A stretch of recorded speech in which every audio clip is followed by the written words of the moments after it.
우리는 몇 주간에 걸쳐서 왜 교회와 신자들이 쉬지 않고 기도해야 하는지 그 이유를 몇 가지로 함께 살펴보고 있습니다. 오늘은 이제 마지막 시간입니다. 우리가 쉬지 않고 기도해야 하는 몇 가지 이유들이 있었는데 우리 지난 시간까지 세 가지 이유를 살펴보았습니다. 첫 번째는 기도가 하나님을 섬기는 최고의 사역이기 때문에 우리는 기도를 쉴 수 없습니다.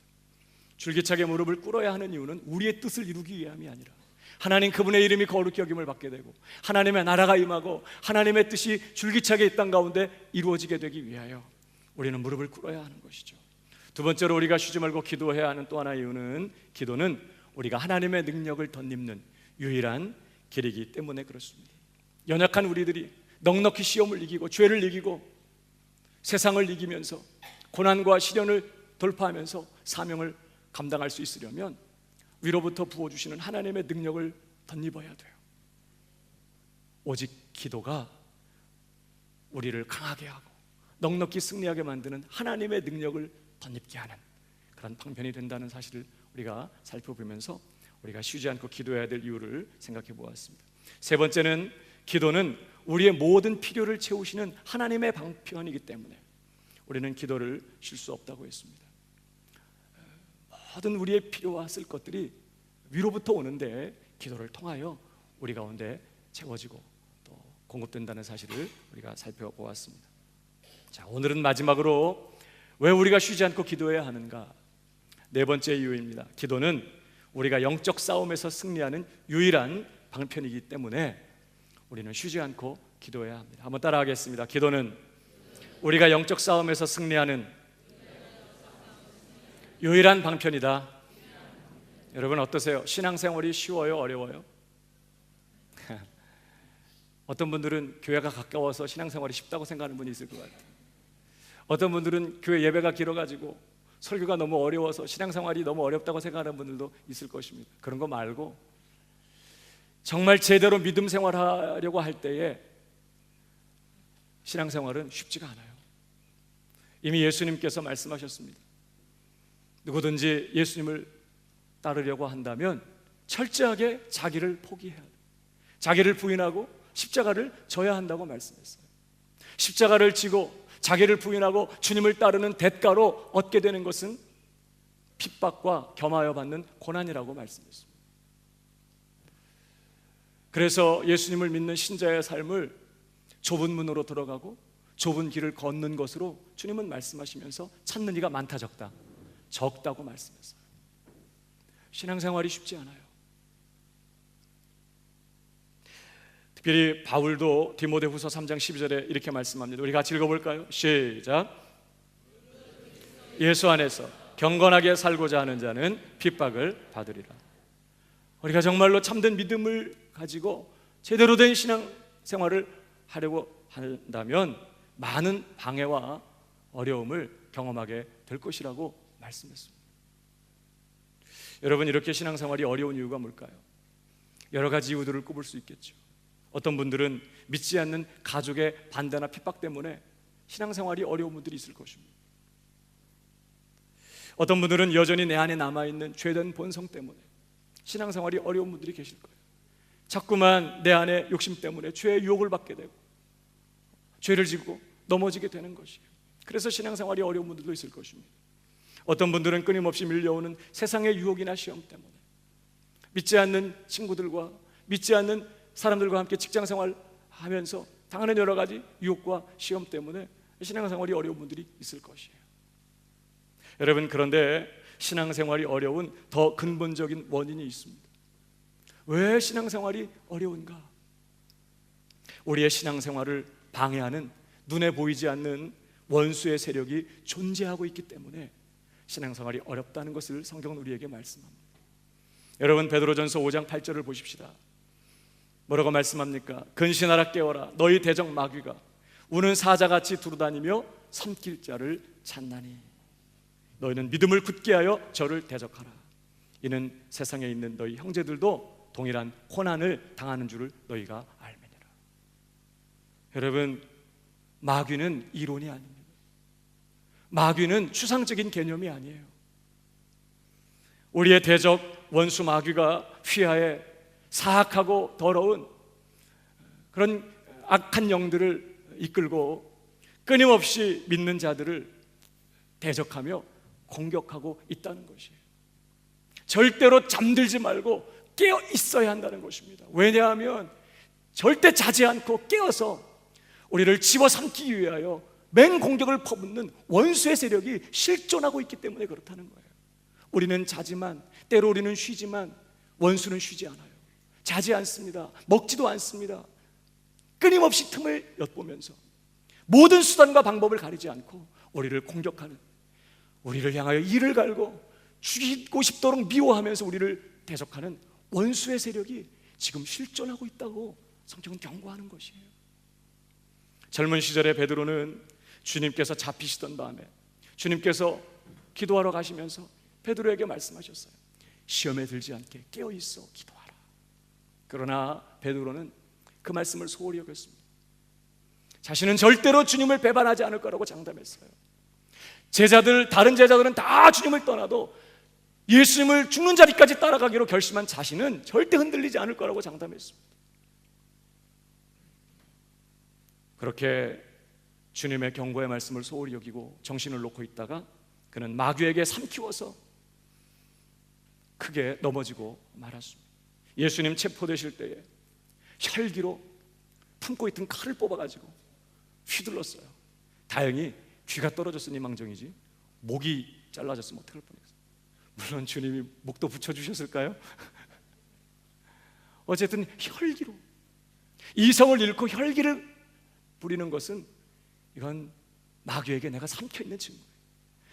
갑자기 분노를 폭발시키고 혈기에 충천해서 막 노발대발 화를 내게 된다. 이성을 잃고 막 집어던지고 분노를 폭발시킨다.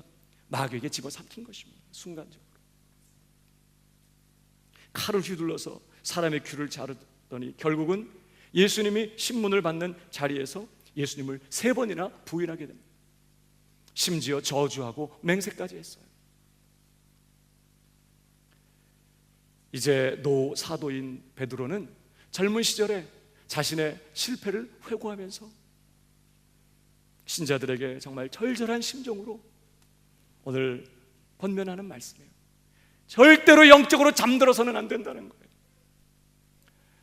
절대로 영적으로 잠들지 말고 깨어 있어야 한다는 것입니다.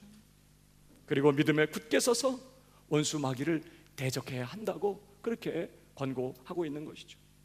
우리가 참된 신자라면, 저와 여러분이 참된 신자라면 그 누구도 마귀의 공격 대상에서 제외될 수 없어요. 그는 자지도 않아요. 쉬지도 않습니다. 늘 깨어서 두루 다니며 삼킬 자를 찾고 있습니다. 마귀는 예수님도 넘어뜨리려고 시험했고요, 베드로도 넘어뜨리고 말았습니다. 마귀는 때로 강력한 핍박으로 신자들을 공격하기도 하지만 때로는 들릴라처럼 우리 곁을 찾아와요. 아주 부드러운 세상의 유혹과 그런 미혹으로 우리를 공격하기도 합니다. 때로는 이단의 세력을 통해서 교회를 어렵게 만들고 교회를 무너뜨리기도 하고요, 결국은 우리를 넘어뜨려서 죄짓게 만들고 영적으로 잠들게 만들고 하나님의 뜻 가운데 살지 못하게 하고 우리가 주님을 따르며 주님을 섬기지 못하도록 우리를 방해하고 우리로 하여금 하나님의 자녀들에게 허락하신 그 놀라운 기업을 누리지 못하도록 끊임없이 우리를 공격하는 원수의 세력이 바로 악한 마귀 세력이라는 사실을 우리가 잊어서는 안 되는 것이죠. 이런 마귀의 영적인 공격에 직면하고 있는 신자들에게 오늘 바울이 뭐라고 권면하고 있습니까? 오늘 에베소서 6장 10절 이하를 다시 보십시다. 이렇게 맹렬한 원수의 공격에 직면하는 신자들에게 오늘 첫 번째 10절을 보십시오. 정말로 너희가 주 안에서와 그 힘의 능력으로 뭐하라고요? 강건하여지고. 무엇보다 먼저 신자는 강건해져야 된다는 거예요. 강한 용사가 되어야 된다는 거예요. 뭘로 강해져요? 밥심으로? 주 안에서 그의 힘의 능력으로 강건해져야 한다는 거예요. 우리는 연약합니다. 오늘도 여전히 무너지고 여전히 넘어질 수밖에 없는 약하고 부족한 우리들입니다. 오직 하나님의 능력, 우리 예수 그리스도의 능력을 덧입을 때만 우리는 강해질 수 있는 것이죠. 사랑하는 여러분, 강해지시기를 주님의 이름으로 축복합니다. 뭐 다르게 강해지는 게 아니라 전능하신 강하신 주님을 전심으로 의지하는 것이에요. 그분의 능력을 힘입는 것이죠. 강해져야 돼요. 웬만한 시험, 웬만한 유혹, 아니 어떠한 시험, 어떠한 유혹에도 흔들리지 아니하고, 누가 뭐라고 그래도, 어떤 말을 듣더라도, 어떤 상황 속에 있더라도 흔들리지 않고 사명의 자리를 지키고 믿음을 지키며 하나님을 바라보며 그렇게 신실하게 주님을 따라가야 되는 것이죠. 강해지시기를 주님의 이름으로 축복합니다. 두 번째로, 그 다음 영적인 공격에 직면하는 신자들에게 뭐라고 권면합니까? 11절입니다. 다 같이 시작. 능히 대적하기 위하여 하나님의 전신갑주를 입으라. 두 번째는요, 강해져야 되지만 그거 갖고 안 돼요. 무장해야 됩니다. 뭘로 무장해요? 하나님의 전신갑주. 하나님의 전신갑주로 무장해야 된다고 말씀해요.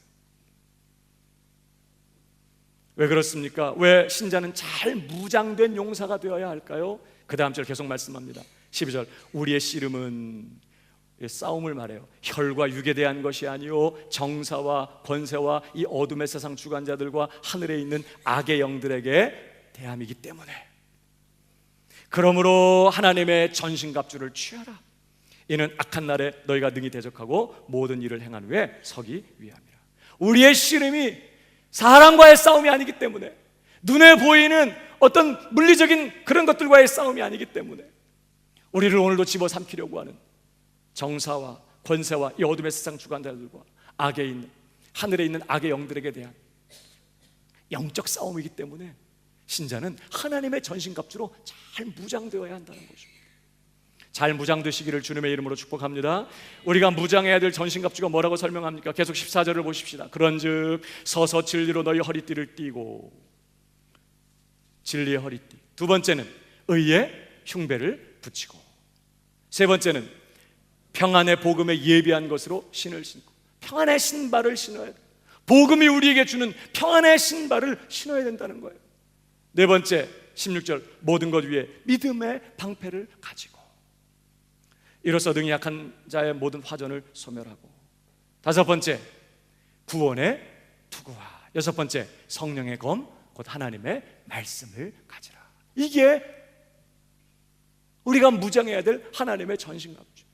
이 여섯 가지 한번 다시 꼽아볼까요? 진리의 허리띠, 두 번째 의의 흉배, 세 번째 평안의 신발, 네 번째 믿음의 방패, 다섯 번째 구원의 투구, 여섯 번째는요 성령의 검, 곧 하나님의 말씀. 이 여섯 가지 하나님의 전신갑주로 단단히 무장하고 있어야 된다는 거예요. 옆 사람에게 좀 축복해 주시기 바랍니다. 잘 무장되기를 축복합니다.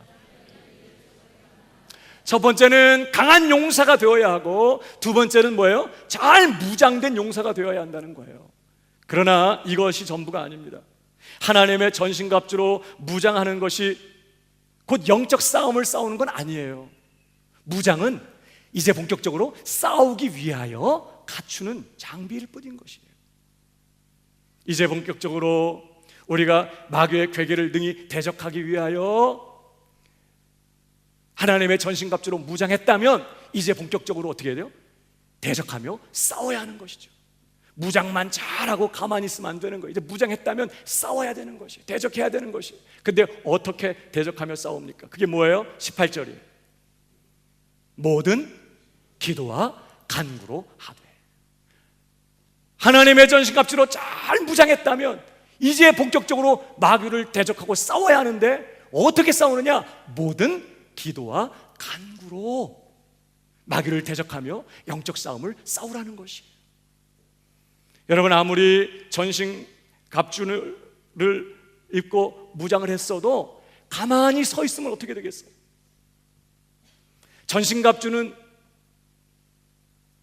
우리가 영적으로 싸우기 위한 보호장비요, 효과적으로 영적 전쟁을 수행하기 위한 그런 도구이지, 그 자체가 영적 싸움은 아니에요. 잘 무장했다면 가만히 서 있으면 안 돼. 잘 무장했어도 가만히 서 있으면 집어삼키는 것이에요. 잘 무장했는데 가만히 있으면 어떻게? 뒤에서 와서 치고 앞에서 와서 치겠죠. 먼 곳에서 활을 쏘겠죠. 그러므로 원수 마귀의 세력을 쳐 부수려면 무장하는 것뿐만 아니라 이제 그 무장을 가지고 어떻게 해요? 모든 기도와 간구로 마귀를 대적하며 마귀와 싸워야 한다는 거예요. 그런데 어떻게 모든 기도와 간구를 하라고 말씀합니까? 계속 보실까요? 모든 기도와 간구로 하되 무시로 성령 안에서 기도하고. 세 번째, 이를 위하여 깨어 구하기를 항상 힘쓰며 여러 성도를 위하여 구하고. 이거밖에 없어요. 모든 기도와 간구로 하되 무시로 성령 안에서 기도하는데 이를 위하여 깨어 구하기를 항상 힘써야 한다는 거예요. 이거밖에 없어요. 옆 사람에게 한 번 더 얘기해 주시기 바랍니다. 기도밖에 없어요. 마귀를 대적하는 방법은 이거밖에 없다는 것이에요. 우리가 잘 무장했다면 이제 모든 기도와 간구로 마귀를 대적하며 마귀와 싸워야 돼요. 어떻게 해요? 첫 번째, 무시로. 이 무시로, 이 말은 모든 시간에, 모든 때에, 모든 경우에, 다시 말하면 쉬지 않고 기도해야 한다는 것을 말해요. 왜 그래요? 마귀가 틈타지 않고 공격하지 않는 시간은 없어요. 그는 늘 깨어서 틈을 엿보면서 조금이라도 틈만 보이면 여지없이 들어와서 맹렬한 공격을 퍼붓기 때문에 기도가 필요 없는 시간은 없다는 것이. 모든 시간, 모든 때, 모든 경우에 우리는 모든 기도와 간구로 대적해야 된다는 거예요. 이게 무시로란 뜻이에요. 쉬지 않고 기도하는 것이죠. 무시로 기도하기를 축복합니다. 옆 사람에게 좀 얘기해 주세요. 무시로 기도합시다. 무섭게 기도하라는 뜻이 아니라 쉬지 않고 모든 경우에, 모든 때에 기도하는 걸 말해요. 두 번째, 성령 안에서 기도하라는 거예요. 성령 안에서 기도하라는 말은 방언으로 기도하라는 말씀만이 아니에요. 물론 그렇게 기도할 수 있지만 이것은 철저하게 성령의 도우심, 성령의 감동하심, 성령의 권능을 힘입고 기도하는 것을 말해요. 그러니까 우리가 기도할 때마다 성령님께 의지해야 돼요. 성령께서 내 마음을 붙드실 때까지 성령을 찾고 성령의 은혜를 구해야 되는 것이에요. 성령 충만해서 성령의 능력으로 기도할 줄 아는 이런 성도가 되어야 하는 것이죠. 그때 나로 하여금 내 손을 가르쳐 싸울 수 있도록 나를 가르치시는 분이 누구시에요? 성령님이세요. 싸울 수 있도록 능력을 주시고 용기를 주시고 힘을 주시는 분이 누구시냐? 우리 안에 계시는 성령님이시기 때문에 나를 돕기 위하여, 우리 연약함을 도우시기 위하여 오신 성령님을 제껴놓지 말고, 저 한 구석에 밀어놓지 말고 늘 그분을 인정하고 그분을 환영하고 그분을 사랑하고 그분을 존중히 여기고 그분에게 의논하고 그분에게 맡기고 무릎을 꿇는 그 순간부터 철저하게 성령님께 의존해서 그분의 능력과 감동을 따라서 기도하는 것이 필요하다는 거예요. 무시로 성령 안에서 기도하되 이를 위하여 깨어 구하기를 어떻게 하라고요? 항상 힘써요. 기도는 쉽지 않아요. 여전히 원수는 우리가 기도할 때 자신들이 무력해지고 우리가 기도할 때 주님의 능력으로 그들이 무너지게 될 것을 알기 때문에 어떻게 하든지 무장하더라도 기도를 게을리하도록 유혹할 것입니다. 그렇기 때문에 기도는 힘써야 돼요. 우리 주님도 기도가 힘드셨어요. 그래서 한때는 힘쓰고 애써 더 간절히 기도하실 필요가 있었어요. 기도는 힘써야 돼요. 여러분, 뭐에 힘쓰세요? 다른 것에도 힘써야 되지만 기도하는 일에 힘쓰실 수 있기를 주님의 이름으로 축복합니다. 깨어 구하기를 항상 힘써야 돼요. 무시로 성령 안에서 기도하되 항상 힘써 기도하는 그런 기도로 우리가 영적 싸움을 수행해야 된다는 것입니다. 이렇게 우리가 모든 기도와 간구로 원수 마귀를 대적하며 싸울 때에 원수는 물러가고 승리할 수 있다고 말씀하는 것입니다. 그러므로 사랑하는 여러분, 영적 전쟁에서 승리하려면 반드시 기도해야 되는 거예요. 우리 예수님이 말씀하셨습니다. 한 번 더 같이 읽어보겠습니다. 마가복음 9장 28절의 말씀, 다 같이 시작.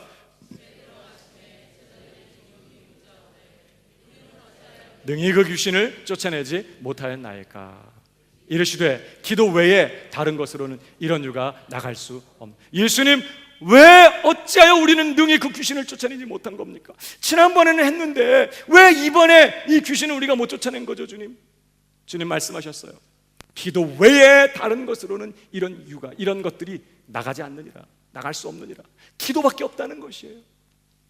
센 마귀가 온다면, 센 귀신의 역사가 온다면, 센 영적 공격이 온다면 뭐밖에 없어요? 더 기도하는 것이에요. 더 무릎을 꿇는 것이에요. 그거밖에 없다는 것이에요. 기도만이 원수를 쫓아내고 영적 싸움에서 승리하는 유일한 비결이기 때문에 그렇습니다. 이런 영적 싸움의 원리를 보여주는 구약의 한 사건이 우리가 잘 아는 것처럼 출애굽기 17장에 아말렉과의 전쟁을 치렀던, 이스라엘 백성들이 아말렉과의 전쟁을 치렀던 사건입니다. 출애굽기 17장에 보면 아말렉이 광야길을 여행하는 이스라엘의 뒤를 쳤습니다. 연약한 자들, 피곤한 자들, 뒤떨어진 자들을 습격했어요. 뒤에서 공격했습니다. 이스라엘이 광야에서 전혀 무장되지 않고 전쟁을 준비하지도 않았던 이스라엘이 아주 호전적인 아말렉에게 집어삼키울 아주 무서운 위기를 만나게 되는 것이죠. 그때 모세가 여호수아를 불러서 젊은이들을 이끌고 나가 싸우라고 말합니다. 무기도 안 만들어주고 무슨 훈련도 안 됐는데 그냥 젊은이들과 가서 자꾸자꾸 싸우라는 거예요. 그래서 10절에 보면 여호수아가 모세의 말대로 행하여 아말렉과 싸우고, 그 다음에 모세와 아론과 훌은 어디로 올라갔어요? 산 꼭대기로 올라갑니다. 하나님의 지팡이를 손에 잡고 산 꼭대기로 올라갔습니다. 11절 다 같이 시작. 모세가 손을 들면 이스라엘이 이기고 손을 내리면 아말렉이 이기더니. 지금 이스라엘 병사의 숫자가 얼마나 많으냐, 그게 문제가 아니었어요. 여호수아가 어떤 전술과 전략을 가지고 지금 전쟁을 수행하고 있느냐, 이게 문제가 아니었다는 것이에요. 얼마나 이스라엘이 유리한 그런 고지를 점령하고 있었느냐, 이것이 중요한 문제가 아니었어요. 전쟁의 승패는 단 여기에서 결정되고 있었어요. 모세가 손을 들면, 산꼭대기에서 모세가 하나님의 도움을 구하며 기도하는 손을 높이 들면 이스라엘이 이기고, 모세가 피곤하게 손을 내리면 아말렉이 이기는 것입니다. 그래서 어떻게 했어요? 12절 모세의 팔이 피곤함에 더 이상 들고 있을 수가 없는 것이, 아론과 훌이 돌을 가져다가 모세 아래에 놓아 그로 그 위에 앉게 하고, 아론과 훌이 하나는 이 편에서 하나는 저 편에서 모세의 손을 붙들어 올렸더니 그 손이 해가 지도록 내려오지 아니한지라. 모세는 손을 내릴 수가 없었어요. 하나님의 도우심을 구하는 기도의 손, 하나님 그가 친히 나타나셔서 역사해 주시기를 바라는 그 기도의 손, 하나님의 능력을 구하는 그 기도의 손을 모세는 내릴 수가 없었어요.